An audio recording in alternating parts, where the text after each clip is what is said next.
This is Optimal Finance Daily, episode 2585.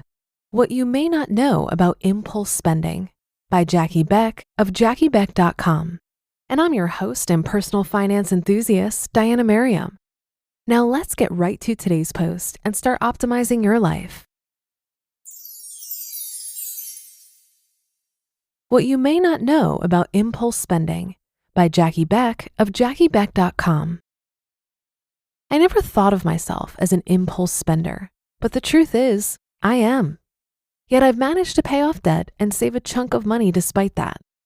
I always thought impulse spenders were people who came home from the mall laden down with packages, or who couldn't pass an electronics store without buying the latest gadget. But that's not the whole story. Turns out, an impulse spender is also someone who decides to go out to eat on the spur of the moment, or to the movies, or on trips, etc. Basically, it's any type of unplanned spending, whether or not that involves shopping. An impulse spending example, that trip to Paris. For example, I once booked a trip for two to Paris with all of, 5 minutes of thought. Now it's true that it was a screaming deal and I knew it because I'd had F.I.R.E alerts on the route for several years. And I had wanted to go there for more than 20 years. But still, it was a complete impulse purchase because there wasn't any money earmarked for those tickets. Instead, I spent money that I had intended to send to debt, which was my stated goal at the time.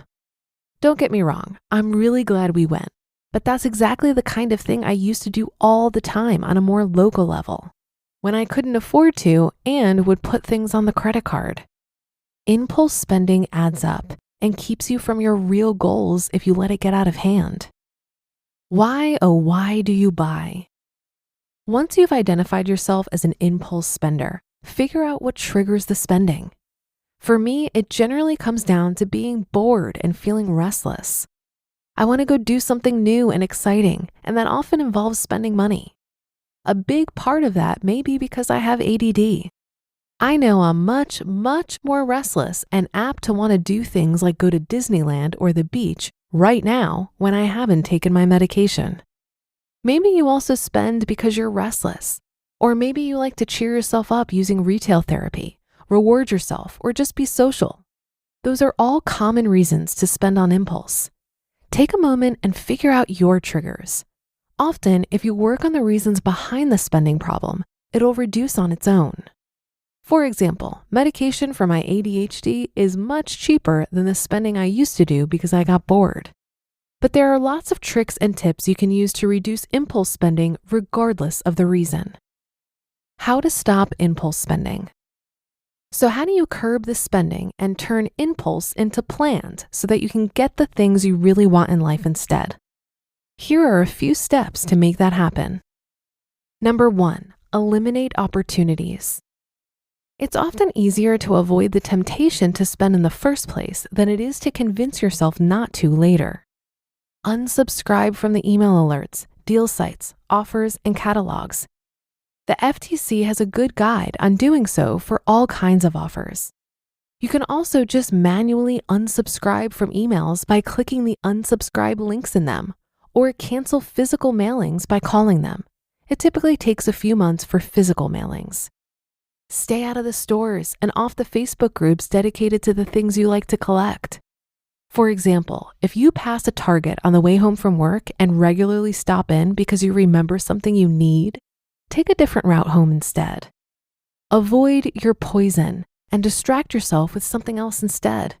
Make an actual list of alternative things you could do so you'll have it handy when the urge to impulse spend happens. Number 2, use delaying tactics.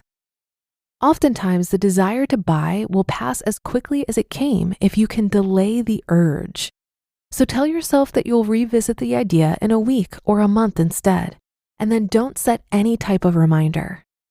If it's just an impulse buy, you'll either forget all about it before you even get home to add it to your budget, or else you'll lose interest before you've saved up the money for it. If it turns out to be something that you really want, well, you can get it once you've got the money. You can buy anything you want to with money you already have that isn't earmarked for something else. You can use delaying tactics with eating out too. If you're constantly eating out or ordering in, make a rule that you can never do so without planning it at least a day or a week or whatever in advance. Number 3, understand what a good deal really is. Remember that a good deal isn't a good deal if you don't already have the money for it. And by having the money for it, I mean having the money on hand right now, earmarked specifically for that sale item or category of item. Going into debt to buy something isn't a good deal because it costs you more. Neither is robbing Peter to pay Paul. Plus, there are very few sales out there that really are one-time things. Use your delaying tactics, and chances are you can get the item or take advantage of the offer later on too. You may even get a better one. Number 4, enlist help with impulse spending. Ask your family and friends to remind you that you don't want to spend money on impulse and to remind you of whatever your greater goal is when you talk about something in the spur of the moment that involves spending. For example, they could say things to you like, "But I thought you wanted to pay off the house. How will this affect that?" And number 5, avoid enablers. Literally tell the people who are always urging you to have a little fun that you will thoroughly enjoy doing whatever it is you've planned once you get the money for it. If all else fails, agree to do whatever they're urging you to do right now if they want to pay. Keep out of situations you know will make things worse. For example, don't talk about how you really want to take a trip to Cancun in a room full of avid travelers who know all the best spots in Mexico. Don't ask your friend that's always up for a movie if they want to see a show right now. Of course, you can still hang out with them, do something free instead, or plan the movie for a future date instead. While you're at it, plan for fun. Many people forget that not impulse spending doesn't mean not spending. It just means sitting down ahead of time and limiting the amount you spend to what you can afford. And by afford, I mean what you already have the money for. There's nothing quite so freeing as saying, "I've got $150 or whatever amount works for your life this month to spend on anything I want." You get all the fun and none of the guilt. Keep focused on the end goal. Finally, remember that you're not trying to change who you are. You're trying to change what you do by reducing impulse spending. That's absolutely possible, and it frees you up to get the things you really want in life.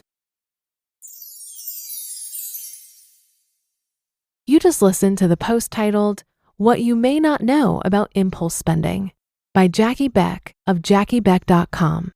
If you use Mint to track your expenses, you've probably heard the news that they're shutting down. But I've got better news, and you've got options. Monarch is the top-rated all-in-one personal finance app. It gives you a comprehensive view of all of your accounts, investments, transactions, cash flow, net worth, and more. Plus, create custom budgets, track progress towards financial goals, and collaborate with your partner. And now listeners of this show will get an extended 30-day free trial when you go to monarchmoney.com/OFD. I moved from Mint to Monarch earlier this year in an effort to better manage finances with my Midwestern gentleman. I really like that we each have separate logins as it enhances our ability to have full transparency with each other. After trying out Monarch for myself, I understand why it's the top-rated personal finance app.